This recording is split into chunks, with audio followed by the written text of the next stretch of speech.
বন্ধুরা, চলো আজকে আবার একটা পার্সেল চলে এসেছে আর আমি সেটা তোমাদের সঙ্গে আনবক্সিং করব। আর আমার ভীষণ ভালো লাগে তোমাদের সামনে আনবক্সিং করতে। তো এখানে কিন্তু যখনই পার্সেলের কথা শুনেছি আমার বাবান দৌড়ে এসেছে, কারণ সে বলছে সে নাকি আমার পার্সেলটা নিবে আর সে আনবক্সিং করবে। আর হ্যাঁ, আমি পার্সেলগুলো তোমাদের সঙ্গে শেয়ার করার একটাই কারণ, অনেকে আমাকে বলে তোমার এই ড্রেসটা কোথার থেকে নিয়েছো, খুব সুন্দর, যার জন্য আমি তোমাদের সঙ্গে শেয়ার করছি। তো এখানে দেখো, চাকু দিয়ে বা কোনো ক্যাচি দিয়ে আমাদের পার্সেল আনবক্সিং করা হচ্ছে না। এখানে এই যে আমাদের পোকা খাওয়া দাঁত আছে না, তো সেই দাঁত দিয়ে আনবক্সিং করা হচ্ছে। আর পাপান কিন্তু ভীষণ এক্সাইটেড এটা আনবক্সিং করার জন্য। তো ঠিক আছে, আমি ওকেই দিয়ে দিয়েছি।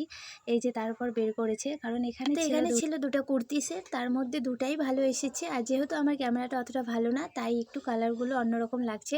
তবে আমি পরে দেখাচ্ছি তোমাদের, আর তোমরা নিজেরাও দেখে নাও একটু কতটা ভালো এসেছে। আমার কিন্তু ভীষণ ভালো লেগেছে। দুটো কালার নিয়েছি, দুটাই ভালো লেগেছে। তো তোমাদের যদি ভালো লাগে তোমরাও নিতে পারো।